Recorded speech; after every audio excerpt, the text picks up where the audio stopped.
बिस्मिल्लाहिर्रहमानिर्रहीम। अस्सलाम वालेकुम। हजारों करोड़ों दुरूदो सलाम आप सल्लल्लाहु अलैहि व आलिहि वसल्लम पर और आपकी आलो औलाद पर। आज हम इस वीडियो में हजरत हूद अलैहिस्सलाम का वाकया बयान करेंगे। तूफान नूह खत्म होने के बाद हजरत नूह अलैहिस्सलाम और कश्ती में सवार दीगर मुसलमान जोगी पहाड़ पर उतरे और करीबी इलाके में एक बस्ती कायम करके इसमें रहना शुरू कर दिया। यहाँ सिर्फ हजरत नूह अलैहिस्सलाम की औलाद का सिलसिला आगे बढ़ा, जबकि बकिया मुसलमानों से कोई नस्ल आगे नहीं चली। अल्लाह ताला ने औलाद नूह अलैहिस्सलाम में बरकत दी और गुजरते वक्त के साथ साथ आपकी नस्ल मुबारक में इजाफा होता गया। जब इनकी तादाद बढ़ी तो ये मुख्तलिफ कौमों और कबीलों में तकसीम होकर दूर दराज इलाकों में फैल गए। इन्हीं में से एक कबीला जुनूब की जानिब मुतवज्जो हुआ और जजीरा अरब के जुनूबी तरफ यमन के रेतले टेलों वाले इलाके एकाफ में क़याम पजीर हो गया। ये कबीला अपने वालिद आद या बादशाह आद की निस्बत से कौम आद के नाम से मारूफ हुआ। अल्लाह ताला ने कौम आद को सल्तनत दी और कुव्वत में इजाफा फरमाया। शद्दाद बिन आद जैसा बड़ा बादशाह इन्हीं में से हुआ और जिस्मानी एतबार से ये लोग इंतहाई सेहतमंद, कवि और तवाना, बहुत लंबे कद वाले थे।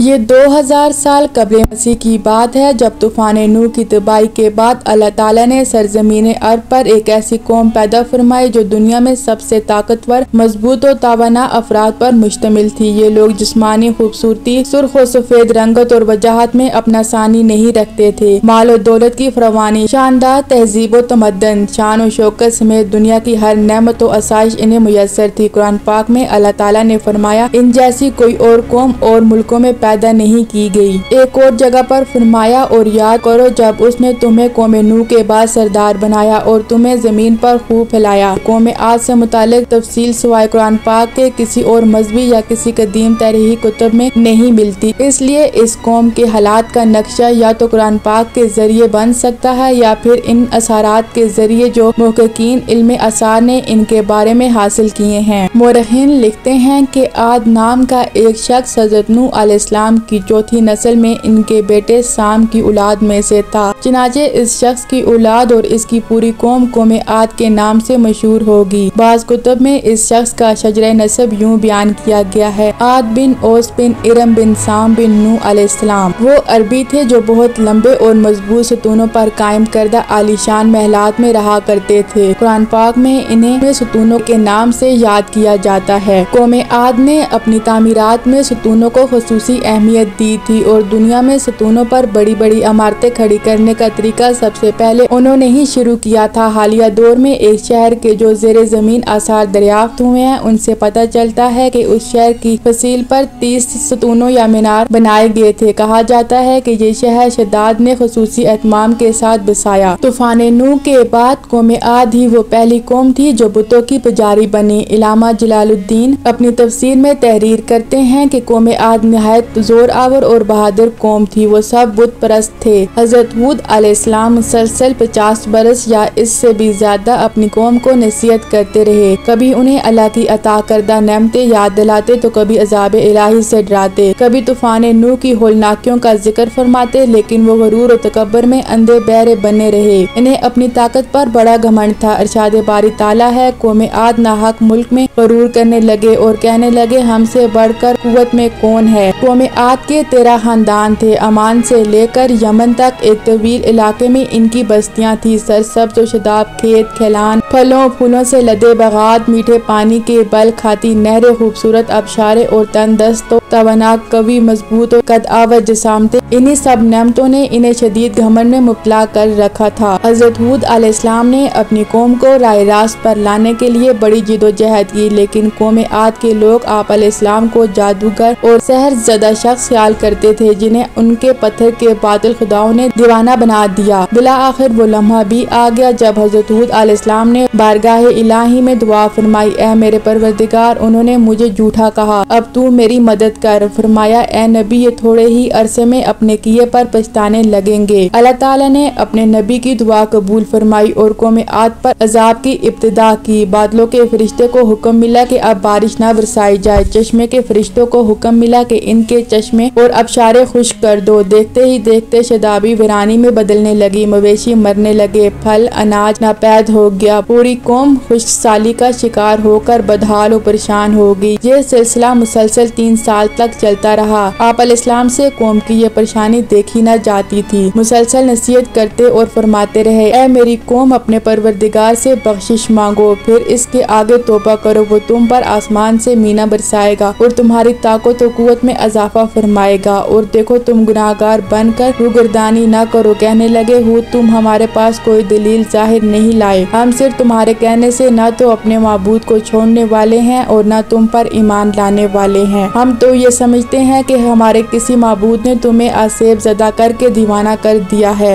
अगर आपको हमारी वीडियो पसंद आई है तो वीडियो को लाइक और शेयर कर दें। मज़ीद ऐसी वीडियोस देखने के लिए हमारे चैनल को सब्सक्राइब कर दें।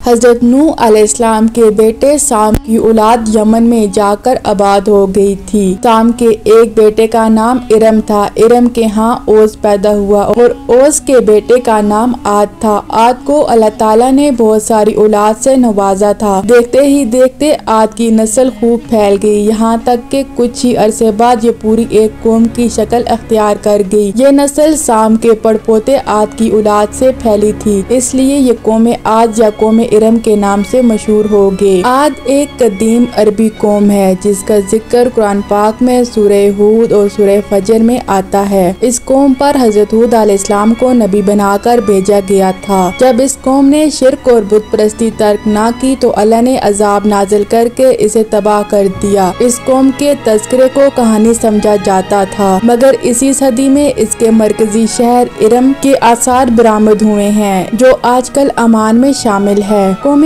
आद को मशहूर रवायात के मुताबिक एक अजीम आंधी से तबाह किया गया था। कुरान पाक के मुताबिक ये कौम दुनिया और आखिरत दोनों में अल्लाह की रहमत से दूर और महरूम है। जदीद तहकीक के मुताबिक ये कौम 3000 साल कबल मसीह से लेकर पहली सदी ईस्वी तक मौजूद थी। इनको 1000 सतूनों वाले शहर की कौम भी कहा जाता है। यमन और अमान के दरमियान अहकाफ नामी सरजमीन पर कौम आद रहते थे और वहाँ पर नेमतों की फरवानी के सबब खुशहाल और आरामदेह जिंदगी बसर कर रहे थे। आहिस्ता आहिस्ता तौहीद को छोड़कर बुत परस्ती अख्तियार की और फासिक और फजूर में गर्क हो गए। इनके जालिम और वडेरे लोगों पर जुल्म ढाते अल्लाह ताला ने इनके दरमियान हज़रत हूद अलैहिस्सलाम को माबूस फरमाया और हमने आद की तरफ इनके भाई हूद को भेजा। उन्होंने कहा, ऐ मेरी कौम, खुदा ही की इबादत करो, इसके सिवा तुम्हारा कोई माबूद नहीं। तुम शिर्क करके खुदा पर बहुतान बांधते हो। हज़रत हूद अलैहिस्सलाम ने कौम की हदायत के लिए निहायत कोशिश की, मगर चंद अफराद को छोड़कर किसी ने इनकी तस्दीक नहीं की और इनकी नसीहतों पर यकीन नहीं किया और इसे खुद से दूर किया। कौम आद ने भी हज़रत हूद अलैहिस्सलाम की नसीहतों को कबूल करने की बजाय बुत परस्ती अख्तियार की और अल्लाह ताला के पैगम्बर का इनकार किया और हर दिन इसे अज़ियतें पहुँचाते थे, यहाँ तक कि आसमान पर काले बादल छा गए और कौम आद के जाहिल लोग कहने लगे, इससे हमारे लिए मुफीद बारिश बरसेगी। मगर हूद अलैहिस्सलाम ने इनसे कहा, ये बादल रहमत के नहीं बल्कि गजब के हैं। कौम आद दूसरी कौमों की निस्बत इंतहाई ताकतवर थी। कद काट में ये लोग बहुत बड़े पहलवान नजर आते थे।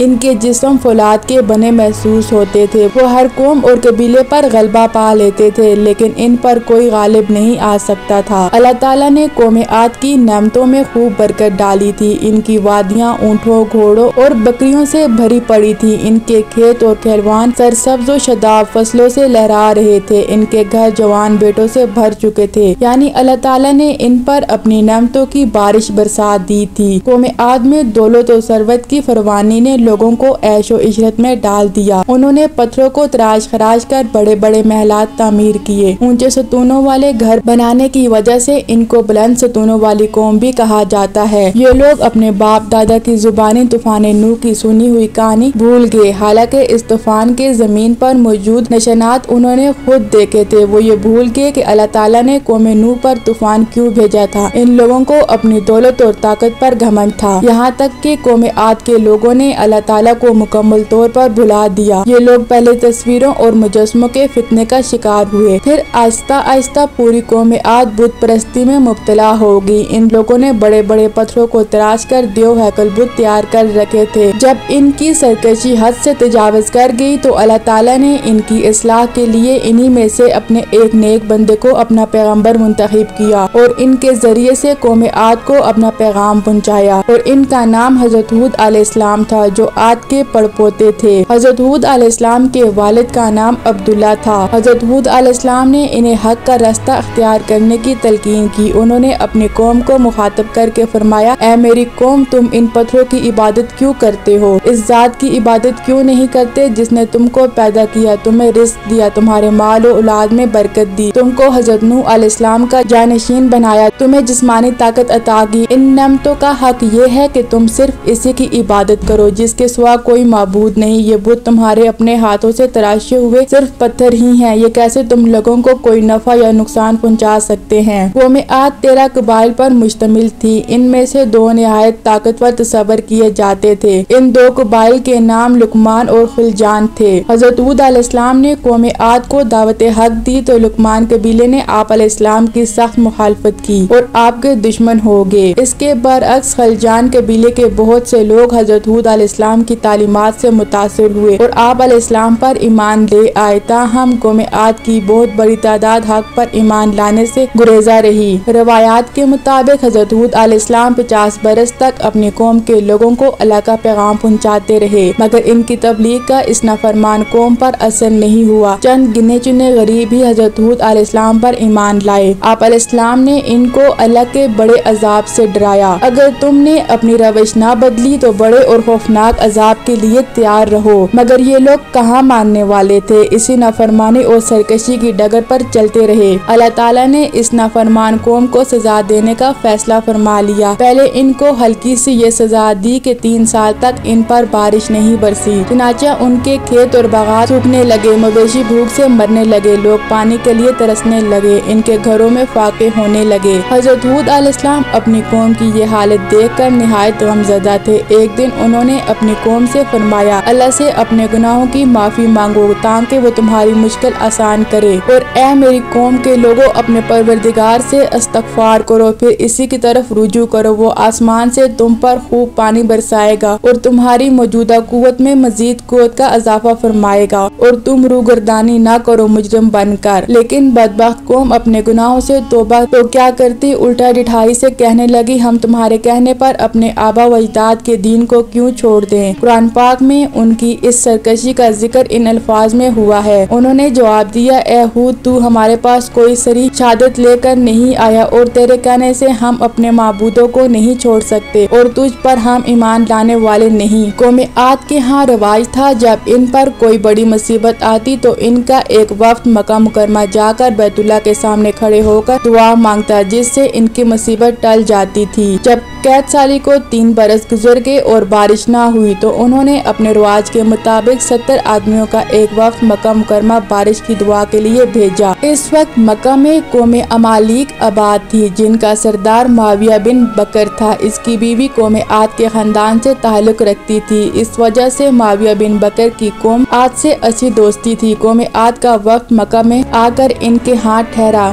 माविया बिन बकर के पास खाने पीने की फरावानी थी, लिहाजा इसने इनकी खूब खातिर तवाज़ु की। यहाँ तक कि इसकी 2 लोंडियाँ थी जो बहुत अच्छा गाना गाती थी और रक्स करती थी। इसने इनकी ड्यूटी लगा दी थी कि वो इसके मेहमान वक्त का हर वक्त रक्स और सुरूर से दिल बहलाया करें। इस वक्त ने दुआ तो कहाँ मांगनी थी, उल्टा गफलत में पड़ गए और अज़ाब इलाही को दावत देने लगे। ये वक्त 1 माह तक यही मुकीम रहा। 1 माह बाद जब ये वक्त वापस लौटने लगा तो इनको अपनी दुआ का ख्याल आया। इस वक्त का सरदार कील बिन अंबर था। इसने अपने वक्त को जबले तहमा के पास ले जाकर बारिश के लिए दुआ की। इनकी दुआ के बाद आसमान पर सूरज सफेद और स्याह बादल नमूदार हो गए। ये लोग बहुत खुश हुए कि उनकी दुआ कबूल हो गई। इसी असना में गैब से किसी आवाज देने वाले ने अकील बिन अंबर को आवाज देकर कहा, इन 3 बादलों में से एक बादल अपने लिए मुंतखब कर लो। कील ने कहा, स्याह बादल पसंद करता हूँ क्योंकि वो बारिश बरसाने वाले हैं। फिर ये लोग खुशी खुशी अपनी बस्ती में पहुँच गए और इंतजार करने लगे। अब तो खूब बारिश होगी, लेकिन हजरत हूद अलैहिस्सलाम गहरी तशवीश में थे क्योंकि उनको मालूम था बारिश बरसाने वाले नहीं बल्कि अज़ाब इलाही के बादल हैं। कुरान पाक में इरशाद है, फिर जब उन्होंने इस अजाब को देखा बादल की सूरत में अपनी वादियों की तरफ बढ़ते हुए, तो उन्होंने कहा, ये तो बादल है जो हमको सैराब करने वाला है, नहीं बल्कि ये तो वो शय है जिसके बारे में तुमने जल्दी मचा रखी थी।